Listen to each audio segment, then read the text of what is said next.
Hi friends, quick revision series में आज हम लिटरेरी टर्म्स के सेशन के साथ आपके सामने हाजिर हैं। इस क्विक रिवीजन सीरीज में हम ये कोशिश करेंगे कि लिटरेरी टर्म्स के जितने भी महत्वपूर्ण इंपॉर्टेंट क्वेश्चंस हैं वो हम अपने इन सेशंस में डिस्कस करते चलें और उनको एक्सप्लेन करते चलें। इसका आज ये पहला सेशन है और आज हम इसको क्वेश्चन नंबर 1 से शुरू करेंगे। उम्मीद है आपको सेशन पसंद आएगा। Let's start our journey with question number first. Complete the sentence, sentence को पूरा करिए। सेंटेंस क्या है? The reversal of fortune of a tragic hero, किसी ट्रेजिडी के हीरो के फॉर्च्यून को रिवर्स यानी बदल जाने को क्या कहते हैं? तो हमारा आंसर क्या होगा? पेरिपीशिया होगा। ठीक है, पेरिपीशिया को किसने डिस्कस किया है? एरिस्टोटल ने। कहाँ डिस्कस किया है? अपनी किताब पोएटिक्स में। ठीक है, चलिए नेक्स्ट क्वेश्चन देखेंगे। Who coated these lines about tragedy, tragedy के बारे में ये लाइंस जो है वो किसने कही है? किसके बारे में? ट्रेजिडी के बारे में। The plot then is the first principle and soul of tragedy and character holds the second place. करेंगे जो प्लॉट है वो ट्रेजिडी का प्रिंसिपल और एक आत्मा समझिए कि ट्रेजिडी की है, और जो कैरेक्टर है ना वो उसके दूसरे नंबर पे आता है। तो ये बात किसने कही है? फिर हमारा आंसर वही होगा जो अभी हमने डिस्कस किया है, एरिस्टोटल। एरिस्टोटल ने अपनी बुक पोएटिक्स में ट्रेजिडी के बारे में बातें की हैं और उन्होंने बताया है कि ट्रेजिडी के मेन 6 पार्ट्स होते हैं, या कंपोनेंट कहिए, पार्ट्स तो अलग बात हो सकती है। कंपोनेंट जो है वो 6 होते हैं। ठीक है, चलिए next question. Who define tragedy in the following manner. Tragedy is an imitation of an action. Tragedy जो है वो किसी एक्शन का इमिटेशन है दैट इज सीरियस, जो सीरियस हो, कंप्लीट और पूरा हो, end of a certain magnitude, और जिसकी कुछ महत्वता हो, यानी जिसका कुछ महत्व हो। तो ये जो कहा है वो नन अदर देन एरिस्टोटल ने कहा है। इसको भी ध्यान रखिए, ये भी बहुत बार पूछा जाता है। Next question. Morality plays were written, morality plays कब लिखे गए? तो ये हमारे 15वीं और 16वीं शताब्दी में मोरालिटी प्लेज को लिखा गया है। नेक्स्ट क्वेश्चन देखेंगे। The originator and Neymar of deconstruction, deconstruction के नेमर नाम देने वाले और ओरिजिनेटर कौन है? जैक्स डेरिडा है। ठीक है, और डिकंस्ट्रक्शन क्या है? ये एक थ्योरी है जिसको देने वाले हमारे कौन है? जैक्स डेरिडा है। चलिए नेक्स्ट क्वेश्चन देखेंगे। The literary art of diminishing a subject, वो उस लिटरेरी आर्ट का नाम बताइए जो डिमिनिश, छोटा, कम कर देता है सब्जेक्ट, किसी भी सब्जेक्ट को, बाय मेकिंग इट रिडिकुलस, इसको रिडिकुलस बना करके, and evoking towards it the attitudes of amusement and scorn is called. करेंगे जब किसी बहुत बड़े थीम को या किसी बड़े सब्जेक्ट को छोटा कर दिया जाए, उससे रिडिकुलस बना दिया जाए, तब आप उसको क्या कहेंगे? हमारे पास कितने ऑप्शन है? 4। क्या एलेगरी कहेंगे, मेलोड्रामा कहेंगे, पैरोडी कहेंगे, या सटायर कहेंगे? तो क्या कहेंगे अपन उसको? पैरोडी कहेंगे, पैरोडी कहा जाएगा। और अगला से क्वेश्चन देखेंगे। What does the term curtain raiser indicate in the drama. Curtain raiser term drama में क्या इंडिकेट करता है? कर्टन रेजर जो है वो क्या इंडिकेट करता है? तो क्या वो वन हु रेजेस कर्टन्स? नहीं। A modern drama, serious nature? नहीं। Supernatural agency in drama which reveal some truth? या a short play before the main play? तो ये वाला ऑप्शन हमारा होगा कि जब किसी बड़े प्ले से पहले कोई छोटा सा प्ले किया जाए तो उसको हम कर्टन रेजर कहते हैं। ठीक है, चलिए नेक्स्ट क्वेश्चन देखेंगे, 8 number. What is meaning of the expression avant-garde? avant-garde का मतलब क्या है? avant-garde का मतलब होता है something new, यानी new writing that is innovative, नई राइटिंग जो कि इनोवेटिव हो, उसमें कुछ नया बताया गया। नेक्स्ट क्वेश्चन देखेंगे, 9 number. What is stream of consciousness technique? What is stream of consciousness technique? Consciousness technique क्या है? इसको अपन देख लेंगे कि technique which depicts the inner thoughts and feelings, ऐसी टेक्निक जो हमें हमारे इनर थॉट्स के बारे में या भावनाओं के बारे में बता दे, ठीक है, उसको स्ट्रीम ऑफ कॉन्शियसनेस टेक्निक कहते हैं। चलिए नेक्स्ट क्वेश्चन देखेंगे।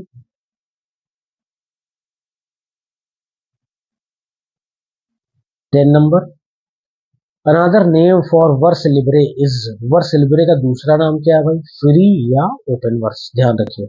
ऐसा भी क्वेश्चन हो सकता है another name for free verse, तो जवाब क्या होगा, वर्स लिबरे। और वर्स लिबरे का अनदर नेम पूछा जाए तो क्या नाम होगा, फ्री वर्स या ओपन वर्स। नेक्स्ट क्वेश्चन देखिए, a caesura is a line, a caesura is a line, a pause होता है, ठीक है। सिजोरा मतलब है कि जब वो कोई कविता चल रही है, पोएम चल रही है, उसमें कोई एक बात खत्म की गई तो बीच में पॉज दिया गया, फिर उसको जो है आगे बढ़ाया गया, तो उसको हम लोग सिजोरा कहते हैं। Caesura, a caesura is a in a line pause, ठीक है, यहाँ पे ब्लैंक होगा भाई, ठीक है, is a pause in a line. चलिए next question, what is poetic licence, poetic licence क्या है, poetry written in established rules and regulations of versification, क्या ये होगा रॉयल परमिशन, या liberties with language and facts in poetry, ये होगा हमारा सी नंबर 12 का आंसर नंबर सी, कि हमें लिखने में हमारी भाषा और फैक्ट्स की पूरी आज़ादी मिले पोइट्री लिखने में, वो हमारा पोइटिक लाइसेंस कहलाता है। नेक्स्ट क्वेश्चन देखिए 13, the unbroken flow of thought and awareness in the waking mind is called, एक अनब्रोकन फ्लो ऑफ थॉट हो, ठीक है, एंड अवेयरनेस, और एक अवेयरनेस भी हो, वेकिंग माइंड हमारे दिमाग में, तो उसको अपन क्या कहेंगे, तो इसको कहते हैं हम लोग स्ट्रीम ऑफ कॉन्शियसनेस। पिछले क्वेश्चन में भी अपन ने बात करी थी, स्ट्रीम ऑफ कॉन्शियसनेस कहेंगे। What is meant by catharsis, catharsis का क्या मतलब है, कथारसिस का मतलब क्या वो ट्रेजिक फ्लॉ है इन द एंटागोनिस्ट, या फिर ट्रेजिक फ्लॉ है इन द एंटागोनिस्ट, अच्छा तो वही है, tragic flaw in the protagonist, false step taken sing dark, purgation of emotion and pity and fear, ये हमारा होगा कि जब हमारी दया और भय को जागृत किया जाए तो उसको हम क्या कहेंगे, कथारसिस कहेंगे, ठीक है। चलिए नेक्स्ट क्वेश्चन देखिए 15 number, the term dystopia implies, dystopia imply करता है किसको, इसके लिए एक वर्ड आप ये समझिए पहले, यूटोपिया, ठीक है। यूटोपिया क्या मतलब होता है, pleasant place, a perfect place, जहाँ किसी चीज की कोई कमी नहीं हो, तो इसी का आप इसको ऑपोजिट अगर माने तो ये होगा अनप्लीजेंट एंड इमेजिनरी वर्ल्ड, ठीक है, एक ऐसा काल्पनिक संसार जो अनप्लीजेंट है, दुखदाई है, बेकार है, ठीक है, डिस्टोपिया का ये मतलब हो जाएगा।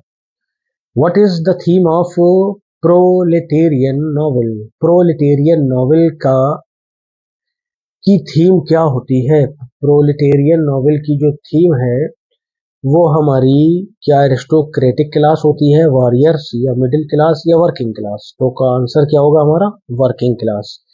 प्रोलेटेरियन नॉवेल की जो थीम है वो वर्किंग क्लास। नेक्स्ट क्वेश्चन देखते हैं, a character which remains almost unchanged through out the story, कोई ऐसा कैरेक्टर जो पूरी स्टोरी में अनचेंज्ड बना रहे उसको अपन फ्लैट कैरेक्टर कहते हैं, क्या कहते हैं, फ्लैट कैरेक्टर, ठीक है। चलिए नेक्स्ट क्वेश्चन देखेंगे 18, what is a closet drama, closet drama क्या होता है, क्लोसेट ड्रामा क्या वो drama to be acted in open, नहीं, ड्रामा टू बी रेड, ये बिल्कुल सही है कि जो क्लोसेट ड्रामा होगा वो सिर्फ इसलिए लिखा गया कि उसको पढ़ा जाए, ना कि एक्ट या प्ले किया जाए। नेक्स्ट क्वेश्चन देखिए 19, the correct term for a person of a material outlook and indifferent to culture is, एक ऐसा व्यक्ति जो a person of a material outlook and indifferent to culture, जो संस्कृति से बिल्कुल अलग हो और खाली उसको मटेरियल चीजों में ज्यादा दिलचस्पी हो, तो उसको अपन फिलिस्टाइन कहते हैं या फिलिस्टीन कहते हैं। चलिए नेक्स्ट क्वेश्चन देखेंगे, फिलिस्टीन वर्ड आपको जॉन मिल्टन के एक वर्क में मिलेगा जिसका नाम है सैमसन एगनिस्टिस। सैमसन एगनिस्टिस को फिलिस्टीन्स जो है वो अपना कैदी बना लेते हैं। ध्यान आया होगा आपको, है ना। चलिए क्वेश्चन नंबर 20 देखते हैं। ऑटोबायोग्राफी मीन्स, ऑटोबायोग्राफी का क्या मतलब है? The life history of a person written by someone else, यही होना चाहिए भाई। 20 का नहीं नहीं, ये ऑटो लगा है, ऑटो लगा है। The life history of a person written by himself, खुद के द्वारा लिखी जाए। अगर दूसरे के द्वारा लिखी जाएगी तो उसको बायोग्राफी कहेंगे। ये देखिए, इतनी तेजी के साथ कंफ्यूजन होता है। सही आंसर पता होने के बाद भी गलत होने जा रहा था क्वेश्चन। तो ऑटोबायोग्राफी का मतलब होता है कि जब किसी व्यक्ति की जो आत्मकथा है वो स्वयं व्यक्ति लिखे, उसको ऑटोबायोग्राफी कहेंगे। और बायोग्राफी का मतलब होता है the life history of a person written by someone else, किसी व्यक्ति की आत्मकथा को कोई दूसरा लिखे, वो बायोग्राफी। जब स्वयं लिखेंगे तो ऑटोबायोग्राफी। ऑटो मतलब स्वयं, ऑटोमेटिक का आपने सुना होगा, है ना। चलिए, अब तो बहुत कुछ ऑटोमेटिक हो चला है एआई के आने से।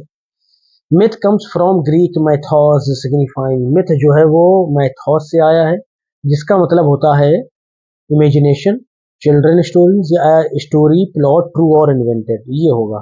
मतलब कोई एक ऐसी कहानी की जो सच भी हो सकती है या उसको बनाया गया है, ठीक है, काल्पनिक हो सकती है। दोनों बातें हैं इसमें मिथ में, कि वो सच भी हो सकती है और झूठ भी हो सकती है।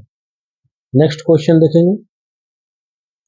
डिनोमे इज रिलेटेड टू, 22 है। डिनोमे रिलेट करता है किससे? आ प्लेस से, ठीक है। डिनोमे किससे रिलेट करता है? ए प्लेस से। चलिए नेक्स्ट क्वेश्चन देखेंगे। 23, आ एक्लॉग इज, एक्लॉग आप कहते हैं किसको? ए पेस्टोरल पोयम को एक्लॉग कहा जाता है। एक्लॉग किसे कहा जाता है? पेस्टोरल पोयम को एक्लॉग कहा जाता है। चलिए नेक्स्ट क्वेश्चन है। A sudden and ridiculous descent, एक अचानक और एक हास्यास्पद डिसेंट, नीचे गिरना, फ्रॉम द एग्जाल्टेड, ऊंचाई से, टू द कॉमन प्लेस, बिल्कुल सामान्य स्तर पर, एंड ऑर्डिनरी, साधारण स्तर पर, स्पेशली विशेष रूप से, when a writer striving for the noble और pathetic achieves the ludicrous is best expressed by, करें कि जब कोई राइटर कुछ अपनी ड्रामा या प्ले या ट्रेजिडी लिख रहा होता है और वो अपने चरम पर होता है, अपने किसी इवेंट को लेकर के उसमें प्ले में या अपने ड्रामा में, और अचानक उस ऊंचाई से वो धड़ाम से जमीन पे आके नीचे गिरे, यानी उसका जो एक्सप्रेस करने का तरीका है वो एग्जॉल्टेड से एकदम से ऑर्डिनरी हो जाए, है ना, एक हायर प्लेस से लोअर प्लेस में चला है, तो उसको हम क्या कहते हैं ये हमें बताना है। हायर टू लोअर, वो बैथोस कहलाता है हमारा। क्या कहलाता है? बैथोस कहलाता है। और इसी बैथोस को हम एंटी क्लाइमेक्स भी कहते हैं, ठीक है। यानी क्लाइमेक्स अगर यहाँ टॉप में है तो एंटी क्लाइमेक्स जो है वो यहाँ बॉटम में आ जाएगा। ये क्लाइमेक्स हो गया ऊपर वाला और ये इसका एंटी क्लाइमेक्स हो गया, ठीक है। चलिए, काफी खतरनाक भाषा यूज करी है, लेकिन अपन अगर अपने शब्दों में कोशिश करते हैं ना तो आसान है, कोई बड़ी चीज नहीं है। तो आप लोगों को भी ऐसे ही कोशिश करना है जब अपना पेपर अपने को देना है, ठीक है ना। चलिए नेक्स्ट क्वेश्चन 25। 25 कहता है कि कैथारसिस किससे रिलेट करता है? सब में रिलेटेड है तो यही क्वेश्चन बनेगा, कैथारसिस किससे रिलेट करता है? तो कैथारसिस रिलेट करता है किससे? ट्रेजिडी से, ठीक है ना, ट्रेजिडी से ही रिलेट करता है कैथारसिस। ऊपर अपन इसको एक बार डिस्कस कर चुके हैं। चलिए नेक्स्ट क्वेश्चन 26 देखिए। कोरस, कोरस क्या है भाई? Is a brand of writing links, नहीं। Is a group of singers in a drama, is a group of beautiful actresses, is a group of DJ dancer, ये तीनों ऑप्शन नहीं होंगे हमारे। ये ग्रुप ऑफ डांसर्स को हम लोग, नहीं सॉरी, सिंगर्स को, सिंगर जो होते हैं ना उनके ग्रुप को कोरस कहा जाता है। चलिए नेक्स्ट क्वेश्चन 27 कहता है comic, comic relief implies, comic relief क्या इम्प्लाई करता है? A short humorous episode interrupting a tragedy, जब किसी ट्रेजिडी में हमारी भावनाओं को, हमारे डर को उत्तेजित किया जा रहा हो, हमें बड़ा दुख महसूस हो रहा हो हीरो के लिए या हीरोइन के लिए, उस टाइम में कॉमिक रिलीफ जो बीच में दिया जाता है, कॉमिक रिलीफ का मतलब है कि ये कोई एक छोटा सा एपिसोड होता है जो फुल ऑफ ह्यूमर होता है, तो हमारे उस दुख को, हमारी उस फीलिंग को कम कर देता है, उसी को हम लोग कॉमिक रिलीफ कहते हैं। चलिए क्वेश्चन नंबर 28 देखिए, बीट राइटर्स के लिए 1950s आप ध्यान रखिए, बीट राइटर्स के लिए 1950s को ध्यान में रखिए कि बीट राइटर्स कब लिखते थे, 1950s में। चलिए नेक्स्ट क्वेश्चन देखेंगे, व्हाट इज सोलरलकी, सोलरलकी क्या है, 29। तो सोलरलकी जो है सीक्रेट स्पीच है क्या, या an actor's speech not to be heard by audience, an actor's speech meant for other characters also, या persona tone and voice reflect in recent criticism. अच्छा ये तीनों तो हो गए। An actor's secret thought uttered aloud, ये हम छोड़ गए थे, तो यही वाला ऑप्शन होगा हमारा। ये छोड़ गए थे इसलिए नहीं होगा, बल्कि हमने पढ़ा नहीं था तो हमें लग रहा था कि शायद वो ऑप्शन नहीं दिया है, वो ऑप्शन दिया है कि जब कोई एक्टर जो है अपनी थॉट को अपने दिमाग में लाउडली सोचता है, हम लोग तो भाई खामोशी सोच रहे हैं कि क्या चल रहा है दिमाग में, लेकिन जब कोई लाउडली सोचता है ना अपने थॉट्स को, तो उसको अपन सोलिलोक्वी कहते हैं। चलिए नेक्स्ट क्वेश्चन देखेंगे, persona tone voice reflect in recent criticism, इसमें tendency to highlight characterization, characterization में ही आपको ये सब मिलेंगे, पर्सोना मिलेगा, टोन मिलेगी और वॉइस मिलेगी, तो वो the tendency to highlight characterization. ठीक है, चलिए नेक्स्ट क्वेश्चन देखेंगे, 31 में पहुंच गए हम लोग। He resembles the animal that grows on thistles is an example of, ये उसे फिगर ऑफ स्पीच का एग्जाम्पल है या क्वेश्चन है कि वो जो है एक ऐसे जानवर से मिलता जुलता है जो थिसल्स को देख करके गुर्राता है, डायरेक्ट उस जानवर का नाम न लेके घुमा करके ये बात कही गई है, इसलिए ये पेरी फ्रेजेस होगा। जब भी किसी बात को घुमा फिरा करके कहा जाए तो वो हमारा क्या होता है, पेरी फ्रेजेस होता है, a way of talking in a round way. 32, who among the following was the first poet laureate officially appointed by the British sovereign, वो कौन सा पहला पोएट लॉरिएट है ऑफिशियली अपॉइंटेड, जिसे ऑफिशियली अपॉइंटेड किया गया था।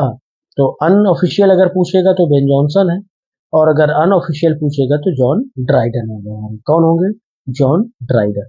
ठीक है, चलिए नेक्स्ट क्वेश्चन है 33, द फॉल ऑफ, ये हमें ब्लैंक को फिल करना है, इन 1453, जब फॉल ऑफ यानी फॉल बता दिया जाए और सन बता दिया जाए तो 1453 है, तो वो होता है हमारा आंसर उसका हमेशा Constantinople.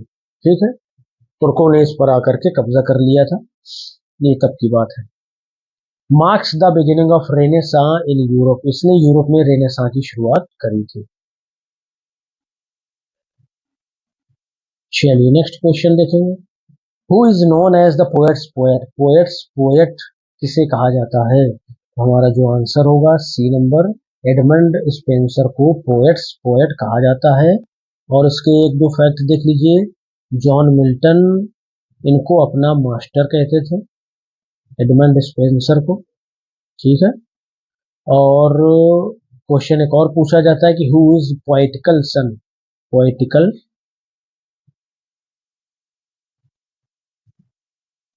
Sun of Edmund Spenser, तो वो हमारे कौन होते हैं, जॉन मिल्टन।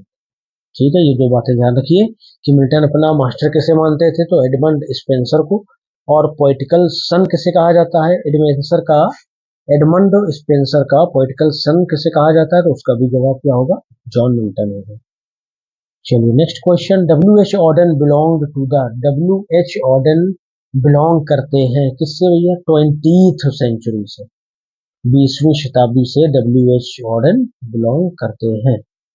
नेक्स्ट क्वेश्चन देखिए, the globe theatre was born down in, globe theatre कब गिरा दिया गया था, वो सॉरी कब जल गया था, तो हमारा जो आंसर होगा वो 1613 होगा। यहाँ पर से इन्होंने सिर्फ 613 लिखा है, तो उसको अपन सही कर लेंगे, ये होगा 1613, तो ऑप्शन नंबर सी सही होगा। अच्छा, ये सवाल भी आपसे पूछा जा सकता है कि कौन सा प्ले उसमें दिखाया जा रहा था जब ये गिरा है, तो हमारा आंसर क्या होगा, हेनरी एट्थ। शेक्सपियर का हेनरी एट्थ प्ले जो है वो ग्लोब थिएटर में दिखाया जा रहा था, तभी एक कैनन से धमाका होता है और उस धमाके की वजह से चिंगारियां जो निकलती हैं उनसे उसमें आग लग जाती है। चलिए कुछ और फैक्ट अगर जानना चाहें तो कैसे जान लीजिए। 1699 में ग्लोब थिएटर शुरू हुआ था और 1699 में शुरू होने के बाद जो पहला नाटक या प्ले जो इसमें प्रस्तुत किया गया उसका क्या नाम था भाई? जूलियस सीजर था। क्या नाम था? Julius Caesar. और जूलियस सीजर किस कैटेगरी में आता है? तो जूलियस सीजर जो है वो हमारा रोमन प्ले की कैटेगरी में आता है। किस कैटेगरी में आता है भाई? रोमन प्ले की कैटेगरी में। ठीक है, क्वेश्चन 1, और उसमें हमें कम से कम 6-7 फैक्ट और मालूम हो गए जो हमारे पेपर में हमारी मदद कर सकते हैं। ठीक है भाई, चलिए नेक्स्ट क्वेश्चन देखेंगे। अच्छा, एक रह गया सवाल आता है कि in which theatre William Shakespeare had shares. किस थिएटर में विलियम शेक्सपियर के शेयर थे, या किसमें वो साझी थे? साझेदार हम लोग कॉमनली पार्टनर यूज करते हैं। तो एक तो ग्लोब नाम है, ठीक, पहला ये हो गया। दूसरा कौन है? Black fryer. ये दो आपको थिएटर के नाम ध्यान रखने हैं, ब्लैक फ्रायर्स। ये जो दो नाम हैं ये वो दो थिएटर हैं जिनमें विलियम शेक्सपियर का शेयर था या उनका हिस्सा था। चलिए नेक्स्ट क्वेश्चन देखेंगे। Who among the following writers has not won the Nobel prize. इनमें से किस राइटर ने नोबेल प्राइज नहीं जीता है? तो टी.एस. इलियट को दिया गया है, विलियम फॉकनर को दिया गया है, अर्नेस्ट हेमिंग्वे को दिया गया है, मुल्कराज आनंद को नहीं दिया गया है। तो हमारा जो आंसर होगा वो क्या होगा? मुल्कराज आनंद को अभी तक नोबेल प्राइज नहीं मिला है। नेक्स्ट क्वेश्चन देखिए 38। Chronicle plays were popular in. Chronicle plays किस शताब्दी में मशहूर थे? तो क्रॉनिकल प्लेज जो है हमारे 16th सेंचुरी में बहुत ज्यादा पॉपुलर, फेमस या प्रसिद्ध थे। चलिए क्वेश्चन 39 पे आ गए हैं। Robert browning is famous for. Robert browning किस लिए प्रसिद्ध हैं? तो रॉबर्ट ब्राउनिंग जो है हमारे ये ड्रामेटिक मोनोलॉग्स के लिए प्रसिद्ध है। Robert browning dramatic monologue. चलिए नेक्स्ट क्वेश्चन देखते हैं, हमारा है क्वेश्चन नंबर 40।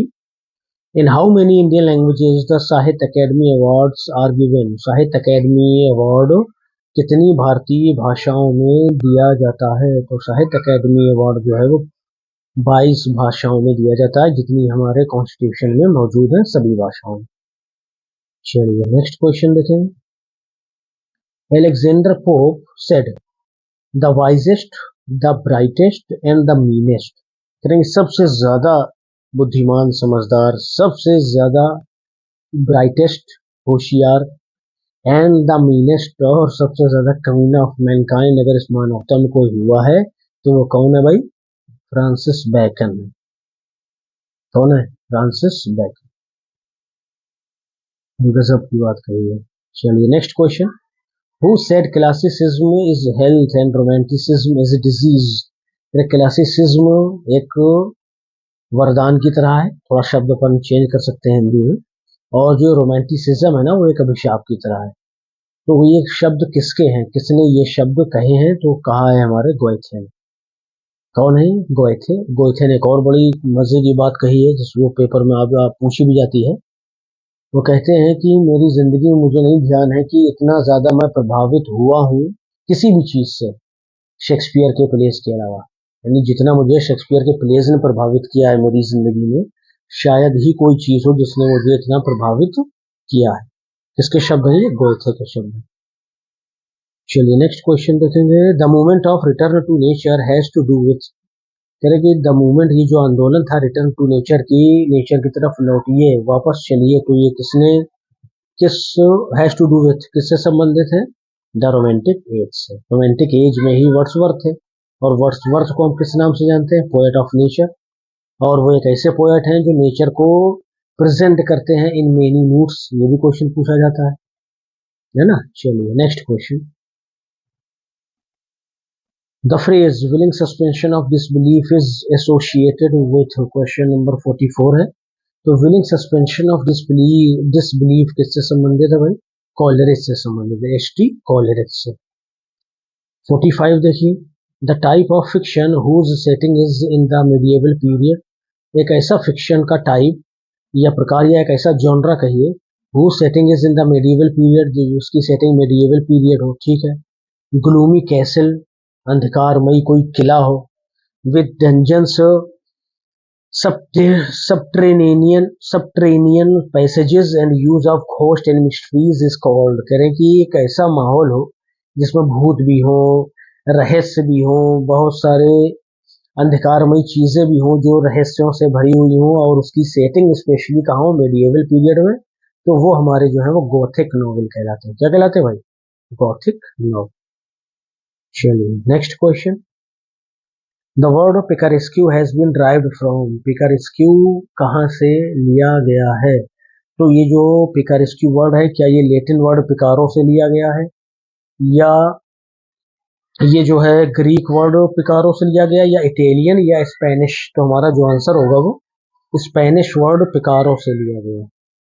ठीक है, चलिए नेक्स्ट क्वेश्चन देखते हैं। Who defined romanticism as the renaissance of wonder, किसने रोमांटिसिज्म को रेनेसां ऑफ वंडर कहा है?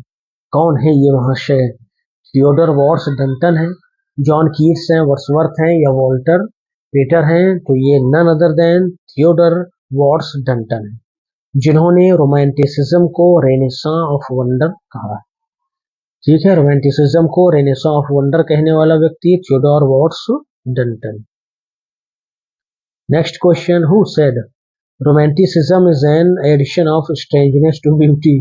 ये भी अच्छी लाइन है कि रोमांटिसिज्म जो है इज एन एडिशन, और बढ़ा देता है स्ट्रेंजनेस, विचित्रता को, टू ब्यूटी, सुंदरता की विचित्रता को बढ़ाना। खैर वो हिंदी में वो सेंस नहीं आ पाएगा जो इंग्लिश में कही दी गई है, बट ये देखिए हर एक भाषा का ये पॉइंट है, हर एक भाषा का ये मामला होता है कि जो बात भाषा में कही जा सकती है उसका जो सेंस है ना वो 100% हुआ दूसरी भाषा में उसको कन्वर्ट नहीं कर सकते थ्रू ट्रांसलेशन और एनी अदर मेथड। ठीक है ना, तो जो इंग्लिश में समझ पा रहे हैं वो हिंदी में बता पाना उतना आसान नहीं है। खैर कोशिश करके जो बताया गया कि जो रोमांटिसिज्म है ना is an addition of strangeness to beauty, वो सुंदरता को समझने की विचित्रता को और बढ़ा देता है, ऐसा आप कह सकते हैं। या जो पहले बताया था कि सुंदरता की विचित्रता को बढ़ाता है, तो ये जो बात है यह किसने कही है? हमारे अपन ने वॉल्टर पेटर। ठीक है ना, तो ये देखिए जो बात कही ना कि भाषा में पकड़ अगर आपकी अच्छी है तो जो बात उसमें कही गई ना तो समझ के आपको वो मजा आएगा कि जो ट्रांसलेशन में मजा नहीं आता है। हर भाषा पे लागू है, हिंदी है, इंग्लिश है, उर्दू है, संस्कृत है, अरबी है, फारसी है, सब में। चलिए नेक्स्ट क्वेश्चन देखेंगे। Who coined the phrase liberalism in literature? Literature में लिबरलिज्म टर्म किसने कॉइन किया है या फ्रेज किसने कॉइन किया है? तो none other than Victor Hugo. Victor Hugo ने लिबरलिज्म इन लिटरेचर फ्रेज को कॉइन किया है। चलिए नेक्स्ट और आज के सेशन का last question. The phrase sentimental melancholy is associated with, question number 50 है और इसमें पूछा गया है कि सेंटिमेंटल मेलानकली किससे संबंधित है? तो ये संबंधित है थॉमस ग्रे से, और इनके बारे में थोड़ा सा जान लेते हैं कि इन्होंने एक बड़ी मशहूर, जिसको आप इंग्लिश लिटरेचर की सबसे अच्छी क्या कहते हैं, इंग्लिश लिटरेचर की सबसे अच्छी इलेजी कह सकते हैं, वो कौन सी है? एन इलेजी, इसका टाइटल है एन इलेजी, वो काफी बड़ा टाइटल है। An elegy written in a country churchyard. ठीक है, ये उसका पूरा टाइटल है। बहुत गजब इलेजी है। उसी की एक लाइन है जो बहुत बार पेपर में पूछी जाती है, बल्कि दो लाइन है। पहली है let not ambition mock their useful toil, ये आपका आती है पर्सोनिफिकेशन को इंडिकेट करती है कि एम्बिशन को लेट नॉट एम्बिशन मॉक, की महत्वाकांक्षा को मॉक नहीं करना चाहिए, उपवास नहीं उड़ाना चाहिए, तो ये आपका पर्सोनिफिकेशन है। एक और इसकी लाइन है the Plowman plots his very way. ये लाइन भी सी लेजी की है, और ये जो लाइन है द प्लोमैन, किसान जो है प्लॉट्स चल दिया है हिज वेरी वे, अपने थके हुए रास्ते पर। तो ये एग्जाम्पल या क्वेश्चन बना करके पूछा जाता है किस फिगर ऑफ स्पीच के लिए, ट्रांसफर एपिथेट के लिए। ठीक है, इतना इसके बारे में अपन ध्यान रखेंगे। चलिए, उम्मीद है सेशन आपको पसंद आया होगा। देखते रहिए ध्यान से, मन लगा करके, पूरी तैयारी रखिए। जब भी पेपर में जाने का मौका मिलेगा, जब भी हमें अपने आप को साबित करने का मौका मिलेगा, तो हम अपनी तैयारी से साबित कर देंगे, है ना। ये जज्बा अगर आपके अंदर है तो ये समझिए कि सफल होने से आपको कोई रोक नहीं पा रहा है। ठीक है, चलिए मिलते हैं नेक्स्ट सेशन में। Till then bye bye, thank you.